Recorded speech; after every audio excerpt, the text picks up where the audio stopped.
So this budget it's a transfer mechanism from workers and savers and investors to the state and immigrants and Labour politicians. That's what this budget did. So you've got to think about, and the thing that I've been thinking about is what if the bond market just bloody revolts over this stuff? Debt is 100% of GDP. Tax is, apparently going to be hitting 39% of GDP. But there is such thing as a tax ceiling. You can look at different countries and you can see that over the past, whatever it is, 50 years, all sorts of different tax regimes have been tried. And every country has its own tax ceiling as to the maximum amount it will tolerate being taxed before behavioural changes kick in. And that tax ceiling is actually fairly low in the US. You can't tax Americans that hard. For whatever reason, they don't stand for it. It's typically in the mid to high 30s in the UK. So she's going to try and take us beyond the ceiling that no government has managed to do before, because behavioural changes kick in and you just don't end up getting the revenue.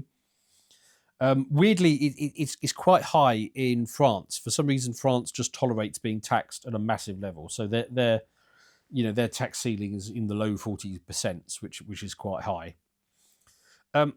So what happens if she's bought credibility with the bond market by increasing the headroom? What happens if she raises taxes and revenues actually go down? The budgets are theatres, but the bond yields, they're the ultimate verdict of where it comes down to on this.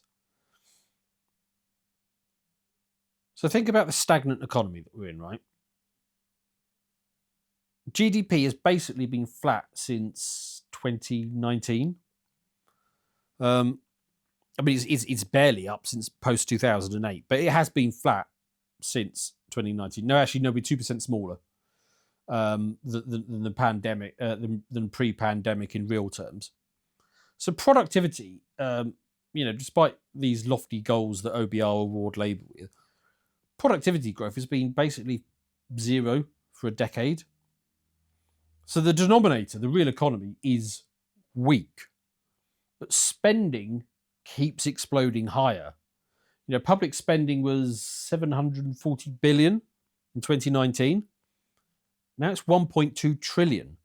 It's up 60% in 6 years. This clearly cannot hold. Debt interest in the 2010s was about 40 billion a year. It was 120 billion a year. Evidently, this cannot hold. And think about the ratios that really matter. So, public debt is 2.8 trillion, which is 100% of GDP.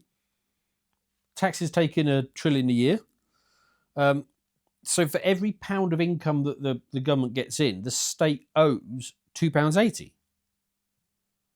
So a good rule of thumb, 1% on gilt yields adds about 25 billion a year to interest costs, which is half of the defence budget.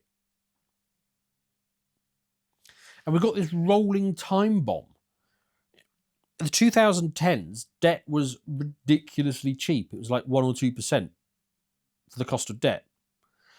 But now, every year, the DMO, Department Debt Management Office, the DMO, the Debt Management Office, every year, the Debt Management Office has to refinance hundreds of billions of this debt, but not at the 1 or 0 or 1% that it was. They have to refinance it at 4.5%, 5%. Right? And I told you just a moment ago that every 1% on gilt yields adds about 25 billion a year in interest. We can't afford 2%, let alone 5%. But this is the situation that we got ourselves in, and Labour, or the Tories for that matter, they can't seem to see it. But evidently the maths don't hang together. the key problem with, I mean, I'll walk you straight to the nub of what Keir Starmer and Rachel Reeves has done.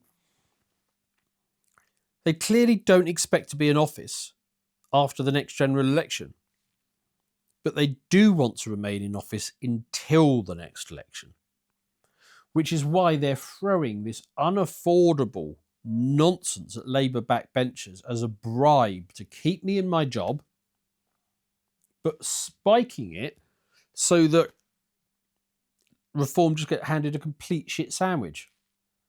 And also destroying the incentive to save, so destroying the long-term prospects of this country picking itself up.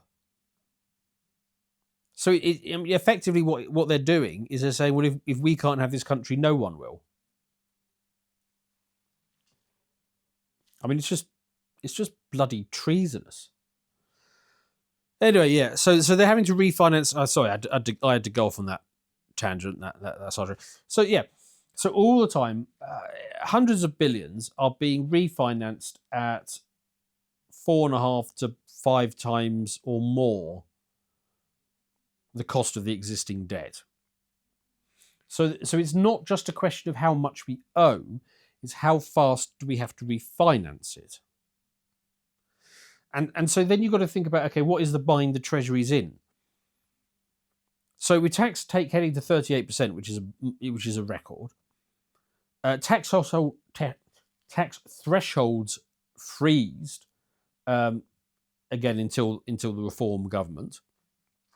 New taxes on property and dividends and savings and EVs and gambling, while welfare spending goes up. You know, we're back to the same sort of decision triangle. You can cut spending, but then backbenchers revolt, media outrage, unions strike. You can borrow more, but then the markets question your solvency and then your yields just rocket up. Or you can raise further taxes, which is what she's done. But you kill growth, you trigger the Laffer curve effects, and there's capital flight out of the country. And she's chosen that one. High earners are leaving. Small firms are closing, or at least they're stopping hiring. Investment goes elsewhere. I've heard it from multiple sources. The UK is uninvestable. Investors do not invest in the UK because it is not an investable country. And you can't tax a corpse. And I don't know if the UK is quite a corpse yet, but they're doing everything they can to bloody strangle it. And look, the bond market doesn't care about speeches. What they care about is growth versus interest costs. They care about the debt rollover schedule. And they care about politicians who will control spending. And Rachel Reeves, she raised the tax load, she locked in big welfare promises, and is relying on fantasy numbers coming out of the OBR, which actually aren't even that good, but do at least manage to make her sums hold together. And the big question for me is, at what point does the bond market just go, oh, well, thank you very much. Nice story, but I don't believe your spreadsheets. And so, you know, what would a crisis actually look like? And I don't know whether this moment is 5 days away or 5 years away. I mean, if I could time the market down to that level, I can promise you I would be a considerably wealthier man than I currently am. Timing this type of, because there's so many factors. So I don't know, 5 days or 5 years or whatever it is, this moment is coming. And step one is that the gilt auctions wobble. You know, UK borrowing via the DMO, the Debt Management Office, which I talked about a moment ago. They do these gilt auctions several times a week. And the first warning signal would be that the bid to cover drops worryingly, and that is for the amount of bonds that they sell. At the moment, it's oversubscribed, and it won't come long before the amount that it's oversubscribed is getting narrower and narrower narrower. And investors might just well demand a higher yield. I mean, we're already up at, at least 4.5% at the moment. There's actually no reason why that can't jump to 6% or 8% very quickly. And you're in proper crisis territory. And I remind you, every 1% across the curve adds 25 billion a year to interest. So then sterling starts to sell off. So foreign holders, they dump gilts. They flip into, dollars or euros, maybe Bitcoin, I don't know what. And GDP drops 3 to 5% and fast, right? Weaker pound, higher import cost, which is worrying because we import energy, food, basic goods, industrial components. All of that will go up. I suppose it will make it cheaper to export, but what the hell do we export? I mean, we export some things, but we're not really a manufacturing powerhouse anymore. So it's not like we get much benefit from the lower pound. So a gilt crisis, it doesn't start on the high street. It starts on a Bloomberg terminal in a bond trader's office somewhere. But very quickly it turns into much higher supermarket bills, mortgage bills, energy bills, and just a few weeks later. I mean, on the mortgage stuff, UK mortgages, they follow the 5-year gilt yields, not just the base rate. I know it's presented in the media as if it's the base rate. It's not. It's 5-year gilt yields. And if 5-year gilt yields spike, what will happen is lenders will just pull products. They did that after Liz Truss budget. Loads of products just got pulled. Fixed rates, or certainly cheap fixed rates, will just vanish overnight, which will really screw up some people who just happen to be at that point where they need to refinance their mortgage, as most people do every 2 to 5 years. So it'll be a significant number of people. And you're going to have loads of households at that point who are rolling off a 2% fixed, looking at 6% plus offers, if not 8%. And that will be hundreds of extra pounds a month that they almost certainly cannot afford. Next step in this doomsday scenario, institutional margin calls. So pension funds and insurers, they use gilts as collateral in their structure, in their capital stack. And when gilts fall, they have to post more collateral. And the only way they can do that is to sell more gilts to raise more cash.